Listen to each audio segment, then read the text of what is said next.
When it comes to horse racing, you can never have too much information. With twinspires, you can place your bets with confidence, whether you use handicapping insights like our Brisnet speed ratings, prime power and past performances, the guidance of our experts' top picks, or just choose a name that catches your eye. Yes! No matter how you pick your horse, bet with twinspires. And now you can race to victory with twinspires tournaments. Welcome back to the twinspires Racing Roundtable. I'm Ashley Anderson here with James Scully, and Nick Tammaro is back, filling in for Vance Hansen. Today we're going to talk about mostly Aqueduct. We had the Cigar Mile presented by twinspires, plus our Road to the Kentucky Derby and Oaks prep races at Aqueduct, the Grade 2 Remsen and the Grade 2 Demoiselle. So let's start out with that. We're also going to look at what else caught our eye, but let's start with Nick today, looking at the Cigar Mile won by Locked in his second start of the season.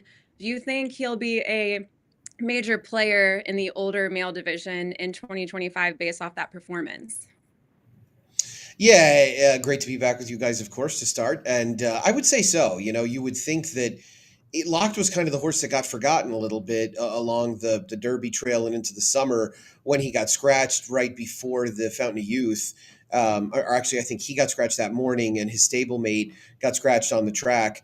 And so he was one of those that showed back up in the entry box first for the Perryville at Keeneland. And then the next day he was entered in an allowance race at Aqueduct, and Todd Pletcher opted to go there. And it was easy to forget that Locked was a really good 2-year-old, winning a Grade 1, coming back, running a winning race in most years in the Breeders' Cup Juvenile, at least from a speed figure perspective. And Todd had this experiment, of course, of trying to get him ready to go a little shorter. This is a horse who broke his maiden as a Saratoga 2-year-old at a mile. So really, he's very geared towards distance.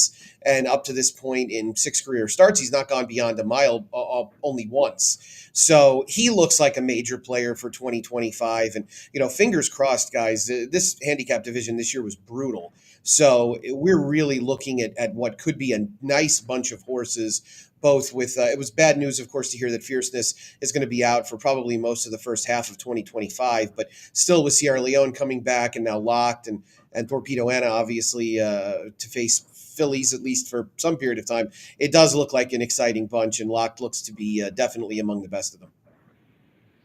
James, what do you think? Yeah, I agree. I think Locke definitely appears ready to be a major player next year. Hopefully he can stay healthy. His comeback race in mid-October that Nick talked about at 7 furlongs, his first race in 11 and a half months. And really, he beat Gunnett and some other horses like that. So he looked great doing it, but it was hard to gauge, where he was competition-wise based on that field. And I just thought this was a top-class, outstanding effort in the Cigar Mile. And the one thing about this race to me was it proved very formful. It had a deep field on paper coming into it. The pace was solid. I thought Milliken, who was a very impressive winner of the Forgo 2-back, and I thought he had a less than favorable trip, but finished really well for third in the Breeders' Cup Sprint. I thought he ran a really big race. He sat just off of the pace here, and you'll see Milliken makes his move first to the lead. But Locked, gradually, we'll get to the point in the stretch, but he gradually wears down that rival and wins going away by a length and a half. And Milliken held second by a length over post time, who has to get out of the gate better. But to me, he was coming off a big second in the Breeders' Cup Dirt Mile, and he ran a really good third in this race. And then you even look back to fourth, you got Coastal Mission coming off back-to-back wins in the Parks Dirt Mile and the 49er. He's fourth, and Grade 1 winner Bookham Dano's fifth. So, I mean, Milliken had every chance at mid-stretch. You might say the extra furlong, might have worked against him going a one-turn mile, given how good his form was at 7 furlongs. But Locke still had to go get him and put him away, which he did. That Nick referenced fierceness, but he still could be competing next year. And obviously the top two older horses, just based on accomplishments, are Sierra Leone and Fierceness entering next year. But that older male division is really looking good. We got Mystic Dan, the Derby winner, getting ready to come back. Catching Freedom is back training as well. We've got Rattle and Roll. Most Wanted is a real promising 3-year-old going into next year. Going to be a 4-year-old for Brad Cox. Hit Show, Full Serrano, and others. But I would put Locked in that top echelon with Sierra Leone and Fierceness right now. He's just got the potential, to me, to just keep showing more for Todd Pletcher if he stays healthy. You forgot to mention Mindframe also for Todd Pletcher. Mindframe, exactly. Yeah, Mindframe, bone bruising. He'll be back, and yeah, he's a good horse. Yeah, I think we're all in the same vein here, thinking that Locked will certainly be one of the major contenders, and he'll likely show up at the Pegasus World Cup potentially, and even the Saudi Cup next year. So, this year he had to obviously take a lot of time off with that ligament injury, but 2 for 2 to close out the season, or that was all we saw was 2 starts this season, but had a 102 brisnet speed figure, a 122 class rating, looked excellent. The public, they were on Locked. He was bet down as the 2-1 favorite at post time, and I certainly think there's a lot of potential there in the coming year. So we'll see how it shakes out. This older dirt male division this year was pretty wide open, and I think maybe next year will be fairly wide open as well. Yeah, except for there'll be a lot better horses in it. Yeah. Yeah. Well, let's talk about those Derby and Oaks prep races on the undercard for the Cigar Mile. And so we had the Grade 2 Remsen, the Grade 2 Demoiselle. Godolphin got another win in the on the road to the Kentucky Derby, and then we also had Brad Cox with another win on the road to the Kentucky Oaks. So, James, what are your takeaways from those prep races? Well, I'll start with Demoiselle winner Mahima, who completed a 1 1/8 in 1:49.84. That was more than a half second faster than Poster one race later in the Remsen. And, Mahima showed speed from the rail. This is a Munnings filly, and I see Munnings. I'm not naturally thinking like 1 1/8, especially early in the 3-year-old season or longer distances. But Mahima has all this stoutness on her dam side. I mean, there's like tons of stamina in there, and she's a big rangy filly. I mean, she looks like she's built to go 2 turns. She was coming off wins at 6.5 at 7 furlongs at Churchill, maiden and entry level allowance. Stepped up here in the Demoiselle and didn't face the deepest cast, but at least I thought the runner-up Ballerina Diora, who was switching to the main track for Chad Brown, she ran I thought a pretty solid race, offered a good rally to try to go after Mahima at mid-stretch, and the winner, Mahima, just had enough left in reserve to put her away. So I came away encouraged by her victory. The competition will get steeper next year, but she definitely has something going for her, as well as a good Rags to Riches winner or Goldenrod winner, Good Cheer, and probable champion Immersive. Brad Cox's 2-year-old fillies for next year are well documented.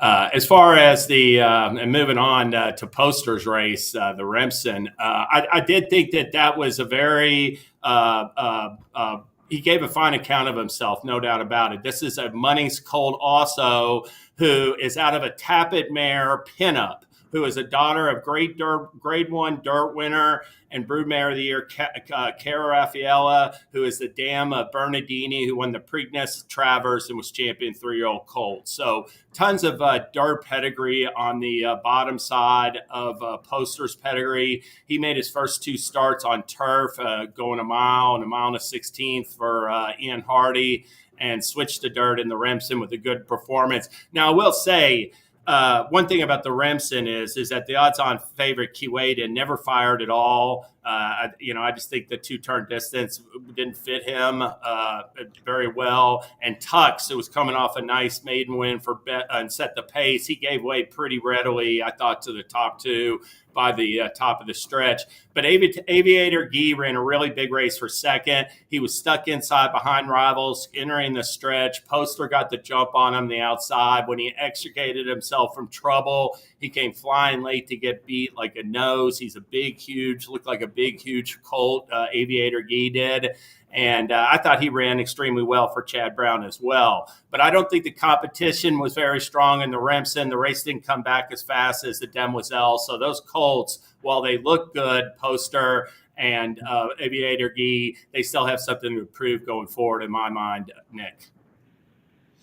Yeah, I think you covered a lot of ground there, and certainly included all the pertinent points. But I think as far as the Remsen goes, and we're watching the replay of it now, the ride that Flavien Prat gave Poster was just amazing, and it was fitting that this was the win that equaled the record for most graded stakes wins in a year for Flavien Prat, who's going to be on his way to winning his first Eclipse Award for Champion Jockey, and it's well deserved given the way he performed really for the entire year, winning a number of meaningful races, including the Breeders' Cup Classic. But it's this situation right inside the half mile pole, right around the 3/8, where Flavien Prat recognizes that Aviator Guy is really the horse he needs to be most concerned with, who's the 2 watching the replay, and realizes, I really need to take the air out of all of them right now and make this decisive move at the quarter pole to grab the lead, because it's going to make Aviator Guy's job that much tougher. And if you're watching right now, Flavien could do exactly what Manny Franco does and wait and stay inside and hope that something opens up.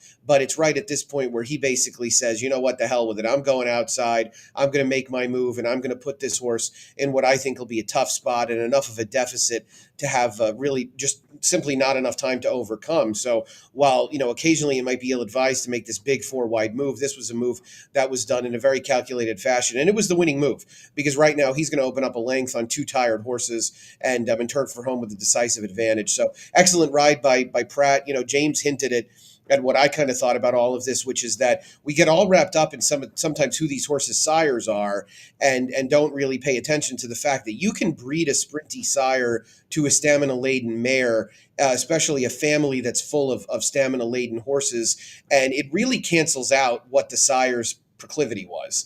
And I think that's exactly the case with both Poster and Mahima, both of whom are offspring of Munnings, but both come out of these really distance-laden dam sides. You mentioned Bernardini, obviously, and Cara Raffaella, a family that certainly Owen Hardy's familiar with. Godolphin, obviously, having a tremendous fall with horses, with 2-year-olds. Looking forward, obviously, with both Immersive and Good Cheer on the Philly side, and now a couple of colts from Owen Hardy's barn, First Resort and Poster, who won graded stakes races, respectively, in consecutive weekends. And the irony of the Remsen is that people were worried about a Munnings going 1 1/8, but they made an Instagram a sub-even money favorite, right? We have no data whatsoever. And Key Waden's dam side is like all sprint. There's no stamina on the dam side whatsoever. So I thought he was a pretty easy bet against. And unfortunately, I bet Aviator Guy, which has been pretty much the story of my life. So that's how it goes. As far as the Demoiselle goes, I'm a big Mahima fan. I really think Mahima is outstanding. Obviously, Brad Cox has an embarrassment of riches in the 2-year-old filly division. And I don't think it's ever happened before that a trainer has turned the calendar to the following year, looked down his shed row, and realized that the Breeders' Cup Juvenile Fillies winner and Eclipse Award winner is probably the 3rd best 2-year-old filly in his barn. I don't think Brad would admit that, but I'll just go ahead and say it for him. I think Immersive is the 3rd best of that trio. And for my money, Mahima is the best. It's going to be really interesting to see how he separates these fillies on the road to the Oaks, because we know, Brad, they're not running against each other until the first Friday in May.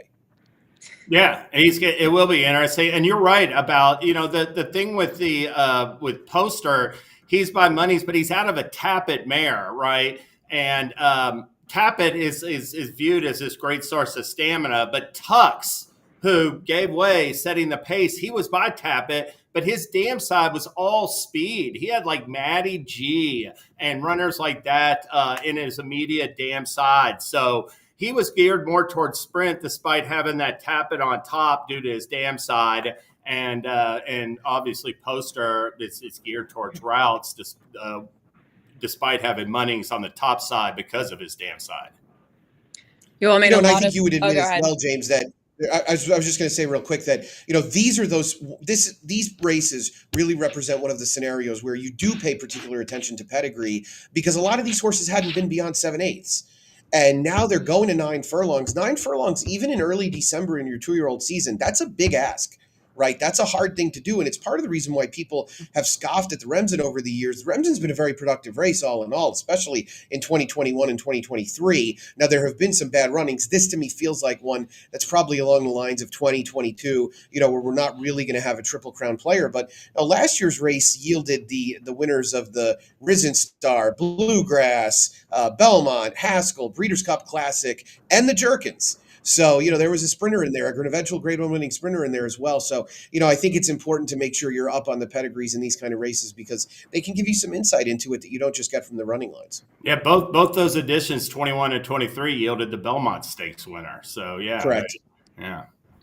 You all covered a lot, but I guess my takeaway could be everything that you've just talked about with Munnings, because I did go on the jury on Thursday and say I was going to try to play against Mahima, and I made the point about Munnings being on top, and turns out, yes, out of a Tappet mare who won at 1 5/16 of a mile in the Dueling Ground Oaks. So Mahima definitely had the pedigree to stretch out and looked very good doing it. I can say at least she didn't win by 10 lengths. That was my fear. She only won by 1 length. And I will say Chad Brown's runners in both the Remsen and in the Demoiselle, I was impressed by both. I think they both have potential in their next starts out to do better and to, certainly handle longer distances. So I will be potentially playing both, Ballerina Oro, who was making her first start on the dirt, and then you also had Aviator Gee, who I thought looked really good as a potential and had a troubled trip. So, with a cleaner trip, maybe could have gotten a win in this race. It was also, I think, the third time in 4 years that Chad Brown was beaten a nose in the Remsen, and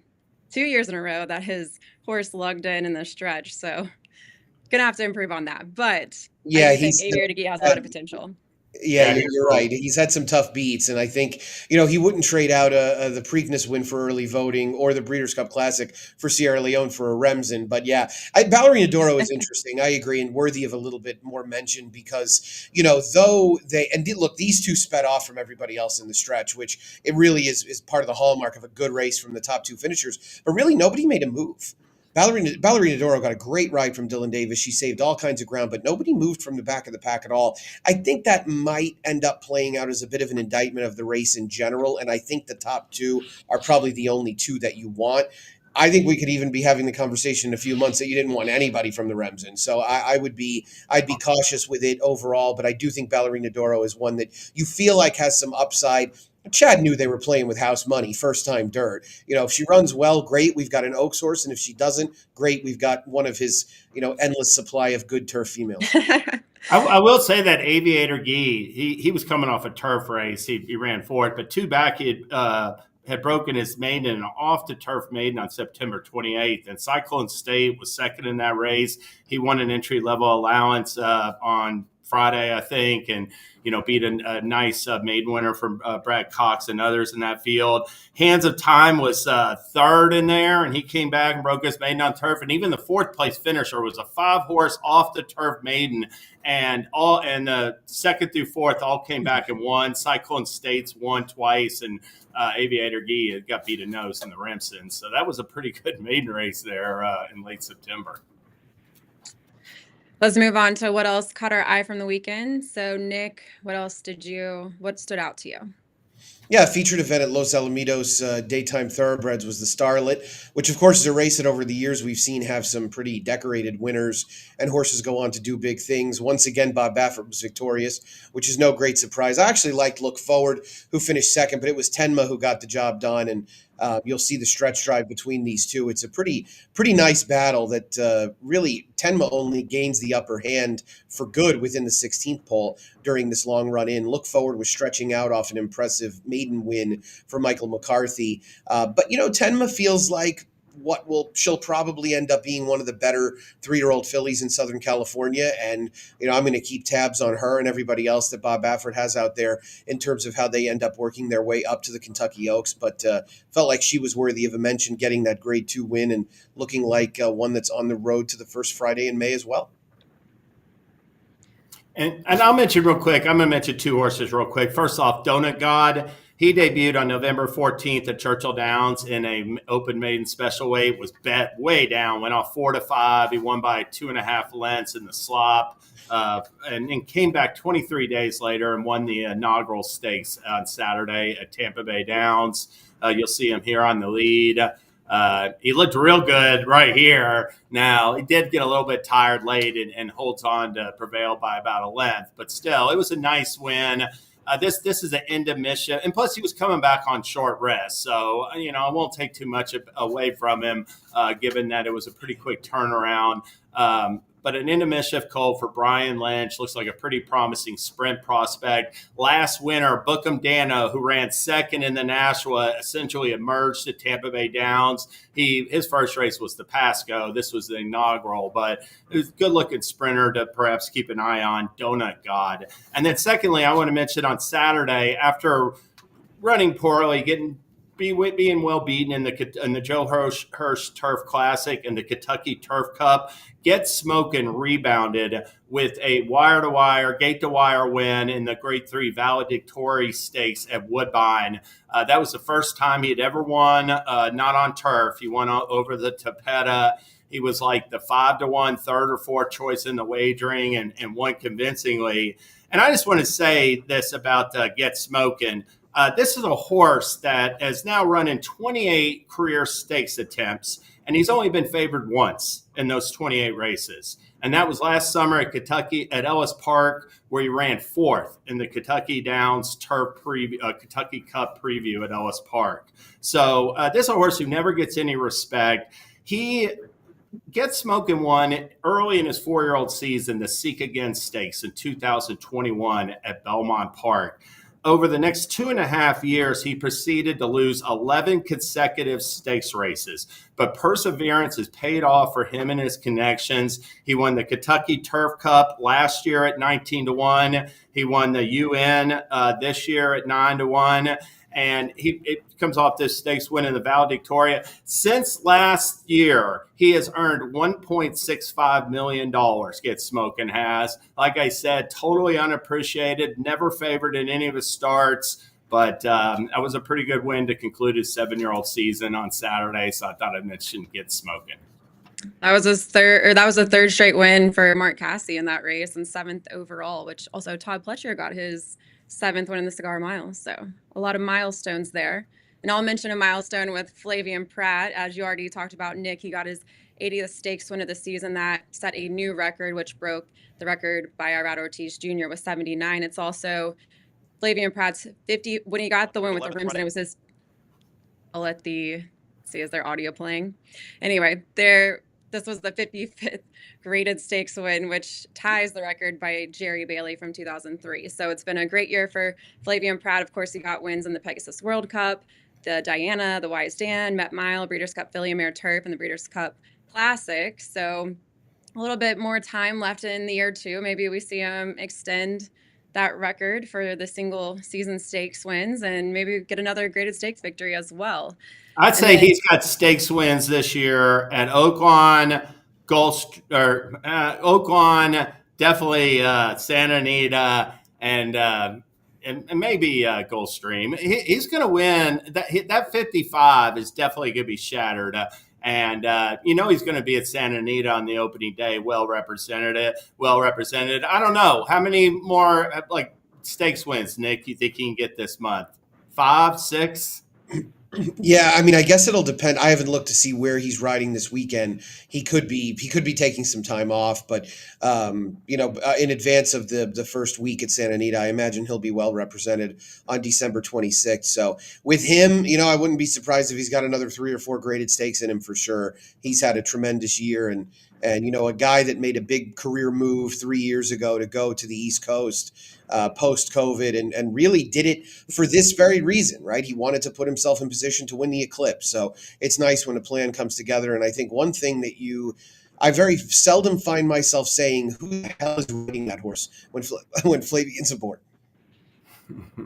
You also mentioned Gulfstream real quick. I just wanted to throw it out here. I know winter is coming, but it's warm in Hollandale Beach, and it's ripe with upset winners for Joe Orsino. He got a win with Lord Eddard Stark. If you're a Game of Thrones fan, you know the reference. And this was a 60-1 long shot in the 2-mile H. Allen Jerkins, not to be confused with the Grade 1 sprint at Saratoga. And this was Orsino's second winner at 60-1 or higher over the past week. He also had Tell Me Some Lies at 68-1 on Tapeta at Gulfstream. So Lord Eddard Stark, he was facing Utah Beach, who was 4-5, of course, as graded stakes place, and looked like he was going to get the win, but Lord Eddard Stark said not today. And when he crossed the wire, the watch ended at 320.28. And basically the takeaway is, if you're playing Gulfstream, definitely hold the door open for long shot winners, especially from Joe Orsino's barn. So I'll end with that. I think the thing I enjoy most is figuring out what makes less sense. The Giants Causeway being a turf sprint for fillies and mares, or the H. Allen Jerkins being a 2-mile turf race. These are the things that go through my mind on a daily basis. Joe Orsino beat Fierceness with Hades earlier this year, too. So, yeah, he's been doing it all year. Yeah. All right, well, that's all the time we have for the Racing Roundtable. Thanks again, Nick, for joining us as always. And we'll be back next Tuesday with more recaps from stakes racing. When it comes to horse racing, you can never have too much information. With twinspires, you can place your bets with confidence, whether you use handicapping insights like our Brisnet speed ratings, prime power and past performances, the guidance of our experts' top picks, or just choose a name that catches your eye. Yes! No matter how you pick your horse, bet with twinspires. And now you can race to victory with twinspires tournaments.